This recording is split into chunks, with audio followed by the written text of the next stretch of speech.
All right, Coach, any Yep. opening comments? Well, it didn't end the way that we wanted it to, obviously. It's a hell of a football game. Got to give Kansas State a ton of credit. They did a great job. Really played clean football, as you would expect Kansas State to do. That's kind of the way they play. Love our team for battling back. Got down 8, didn't look real good. Got down 11, didn't look real good. And like we've done all year, we made a bunch of plays to get ourselves back in the game. And, Griffin Kell did a nice job kicking a field goal. Defense got to stop just like they've done all year. Offense went down and scored just like they've done all year and got the 2-point conversion. Was disappointed, obviously, the way the game ended. We felt like Max scored on the scramble. I was trying to get him to replay it. I don't know what the issue was. Thought the spot wasn't right, but it is what it is. And then we got to do a better job of getting the ball in the end zone. We had 2 cracks from inside the 1-yard line, and we didn't get it done. So, we were obviously in that situation there. You got fourth and less than a yard. You got to figure out a way to get the ball in the end zone. We didn't do it, and again, you got to give Kansas State credit for getting us stopped. All right, Coach. We have microphones on either side, so we'll come to the front row right over here. Kim, could you please identify yourself and your affiliation? Stephen Johnson, Star-Telegram. On that 3rd and goal, Kendre, it looked like on the replay he might have broken the plane. That's what we said too. That's what our people upstairs told us when they saw the replay upstairs. Okay, so they didn't review it? I don't know. Okay. I mean, I'd love for somebody to come give somebody some answers, but I was told they did, but I don't know. Okay. Second question, I guess, what was the thought process in kind of maybe going with Kendre as opposed to Max on those last 2 plays? We just felt like Kendre's done it for us all year. You know what I mean? He's been really, really good at converting those short yardage situations. He's done it consistently. We just got a lot of confidence in him, and obviously, if we had it to do over again, we'd do it different. Coach, we're going to go to the 3rd row here on the left. Sam? Sam Kahn with The Athletic. Sonny, I know it's just coming off the loss and it's not in your hands, but do you think this team belongs in the college football playoff? For sure I do. I think, look, we went through the Big 12, 12-0. We've been able to figure out ways to win games like this all year, and, today we weren't able to do it. And so I think, I think we're certainly deserving. I think the league is one of the best leagues in the country to go through undefeated in the league. Certainly we ought to get in. I don't think we should be punished for coming to the Big 12 championship game. I don't think that's the way this stuff is designed to. The conference championship games I don't think are designed to punish teams and prevent them from getting in the playoffs. So, we were 3 last week. My hope is that we would stay at 3 and, go tee it up and see how we do. Right. Coach, we're going to go to the front row right here on the right. Yep. Jamie Plunkett with Frogs today. Coach, Max had over 360 total yards, a couple touchdowns today. What can you say about his performance today and the season that he's had? Typical Max Duggan performance. Just gritty, tough, made plays when he had to, did everything that he could do to give us a chance to win. Did exactly what Max does. Again, I think if you watch this game today, I think it's pretty clear that he's certainly deserving to if not win the Heisman Trophy, to certainly be in the conversation. His performance has been gritty week after week after week. He does what we have. He gives us an opportunity to win. Does what he has to do to give us a chance to win. The guy's one of the best football players in college football. I think it's pretty obvious. Coach, we're going to keep it on the front row right here on the right. Coach, Derek Lytle, KillerFrogs.com. Were you guys hesitant at all to not try and get the field goal at the end of the game? No, not really. Look, if you're inside, if it's 4th and 3, obviously we kick the field goal. You know what I mean? If it's, but we have to be able to convert inside the 1, 2 downs, and we just didn't do it. And again, you got to give Kansas State credit, and we've got to do a better job. I think that's one thing that I'm disappointed in. I just, we've got to figure out a way to get that ball in the end zone. Coach, we're going to go about halfway back on the left. Sonny, Phil Woodall, KPR in Amarillo. That pick in the end zone by Max, was that a big turning point in the Yeah. Look, I think obviously if we get anything there, a field goal, anything like that, that was a big turning point.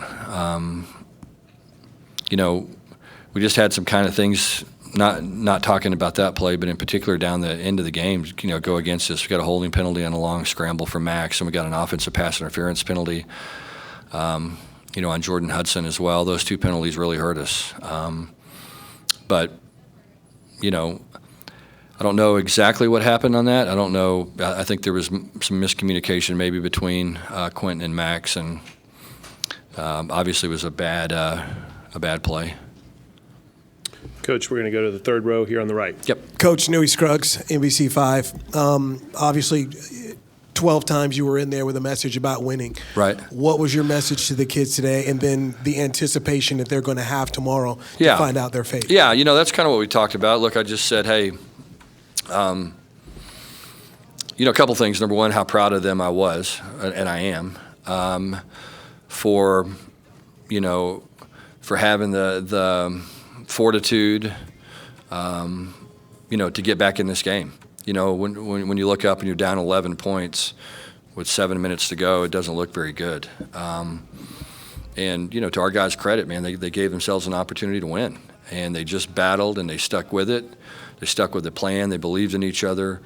They did the things that we've done all year, and we've been able to make enough plays to win. And then today, on two downs inside the 1 yard line, we didn't do it. And that's the difference between winning and losing. And that's what we talked about in there. Is just look, we'll get better because of that. We'll obviously address that issue for us and make sure when we get in that situation again that we're more comfortable and we can go out and execute better than we did in a short yardage situation, particularly when the game is on the line like it was. I think that, like I said, man, I love this team. I love these guys. I love, there's a bunch of hurt players in there.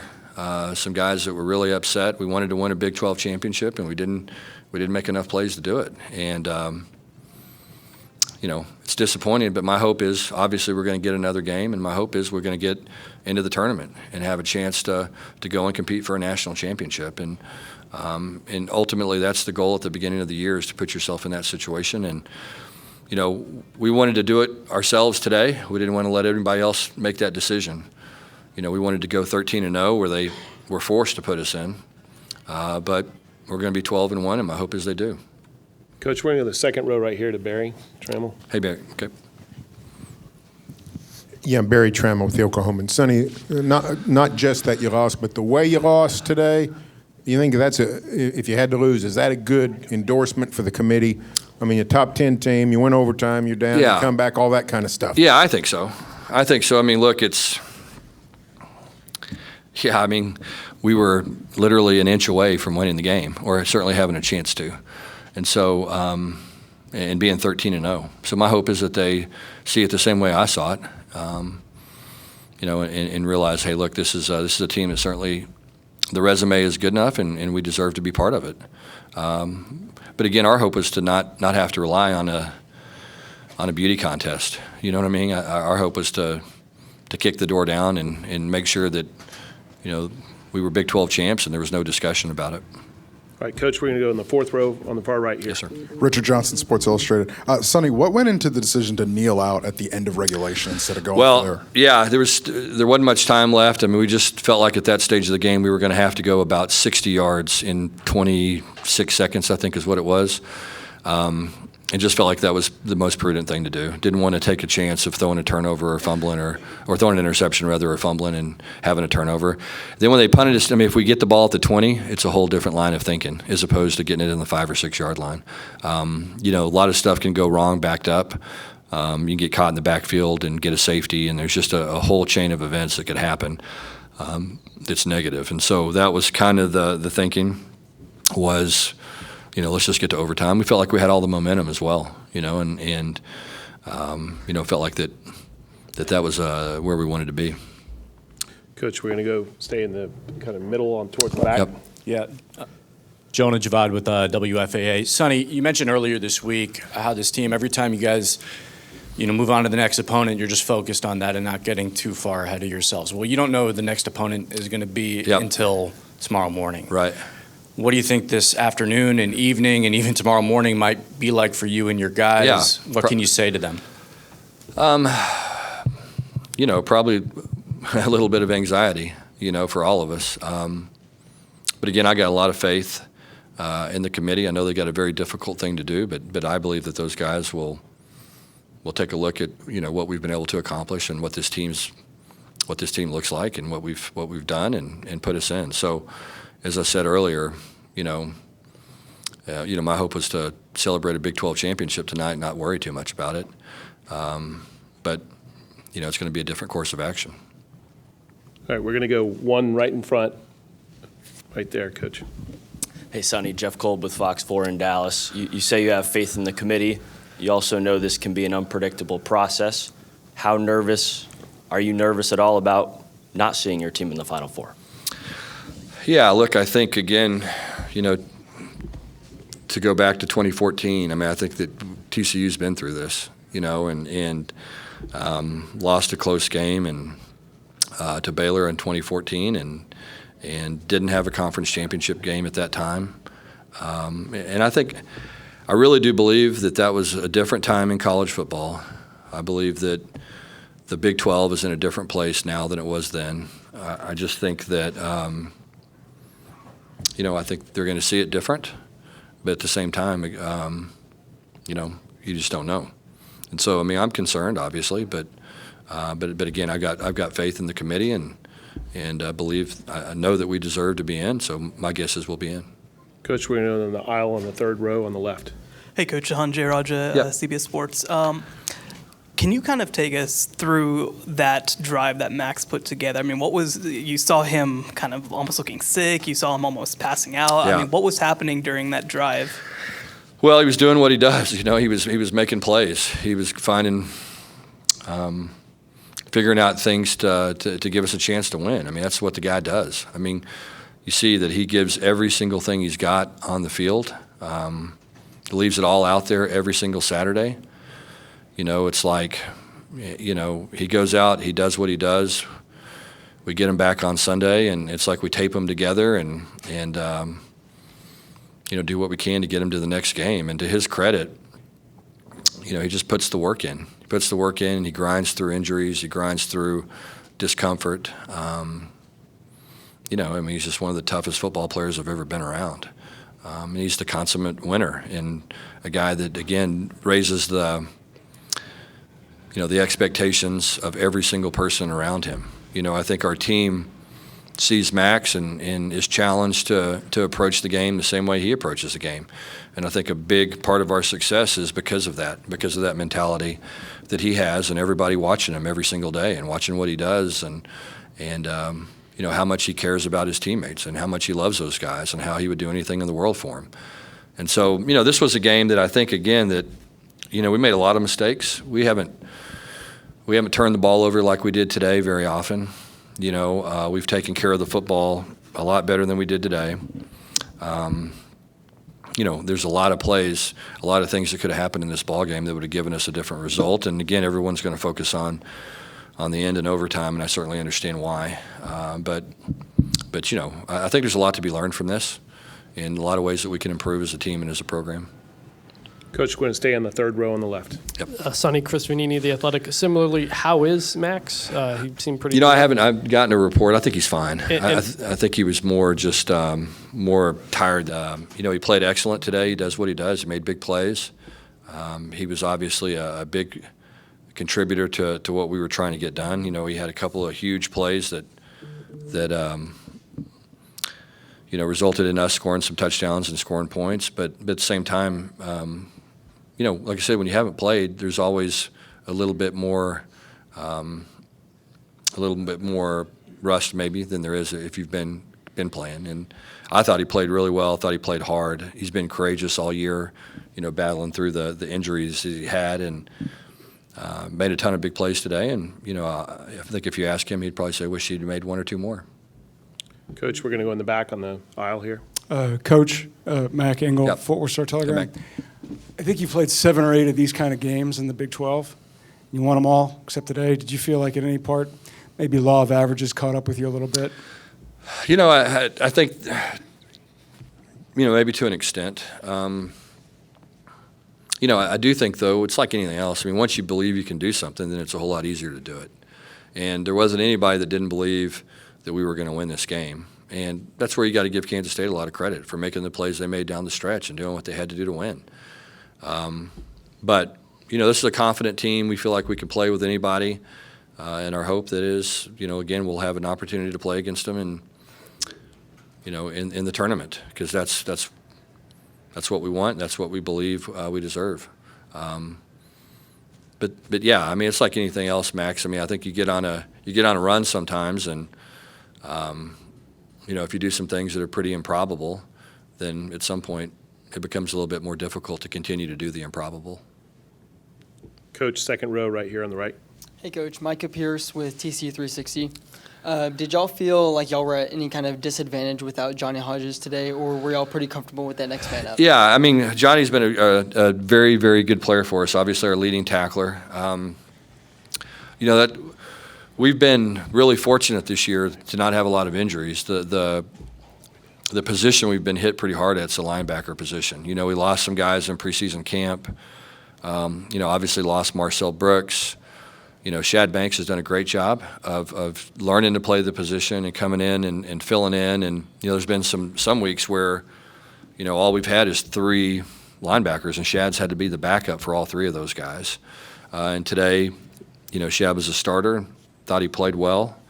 You know, there's a lot to learn. He just doesn't have as many snaps as some of those other guys. And I think that's what makes Johnny such an effective player.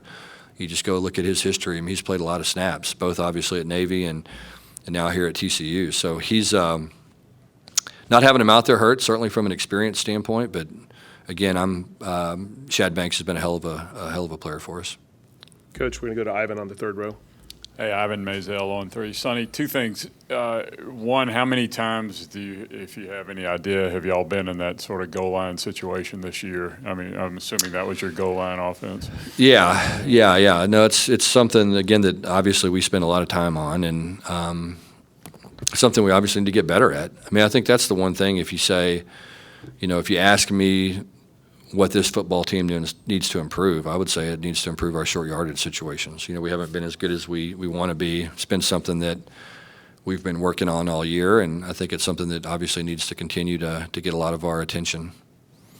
We have time for 2 more. Yeah, second part. Go ahead. Second part. Yeah. The game-tying drive when Max ran the ball, I think 6 times. Yep. How much of that were called, and how much of that was? Yeah, a couple of them were called. Probably 3 were called, and probably 3 were improvised. A couple of times he dropped back, and they did a nice job of you know, playing some 2-man, covering those receivers up, having some safeties that could run back there. And you know, when he did that, then that gave Max an opportunity to pull the ball down and make some plays.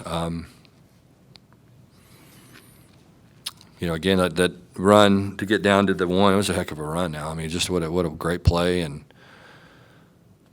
you know, I mean, you guys saw, yeah. Yep. All right, Coach, we got time for really one more question here on the front row. Okay. Hey, Coach. Colin Post, Horned Frog Blitz. Yep. It feels like a microcosm of your season is overcoming adversity, whether it's quarterback situation, injuries, being down in games. You lost for the first time today. But how much confidence do you have in this team to overcome adversity? Because there's still a lot more to play for. Yeah, certainly believe in these guys. I mean, I told him in there, just never been around a group of young people that are as invested in each other as this group is. You know, and I think that's been what's been such a pleasure to coach these guys and to work with them every day and be around them. It's just been the regard that they hold themselves to and their teammates to. They you know, don't want to let people down.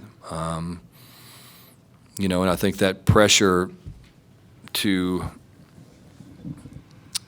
you know, to work hard and to do the little things right, you know, kind of started with our players and just spread, you know, throughout the team. And so, you know, it's hard when you lose a game like this. You know, it's kind of your first chink in the armor in some ways, but I think at the same time, again, we'll learn, and we'll go back and we'll look at all those plays, the culmination of a bunch of plays in that game. Again, the focus is going to be on overtime, but there'll be a bunch of plays that we can improve on and we can get corrected. And then obviously we'll learn things as a coaching staff. There's things that we have to do better, obviously, down the stretch as well. I thought we got back in the game the right way, kicking the field goal to cut it to one possession, scoring, and then having a 2-point play and getting the stops and everything that we had to defensively to get the game to overtime. But, we needed something a little better in overtime. All right, Coach, thank you so much. Okay, thank you guys. Appreciate it.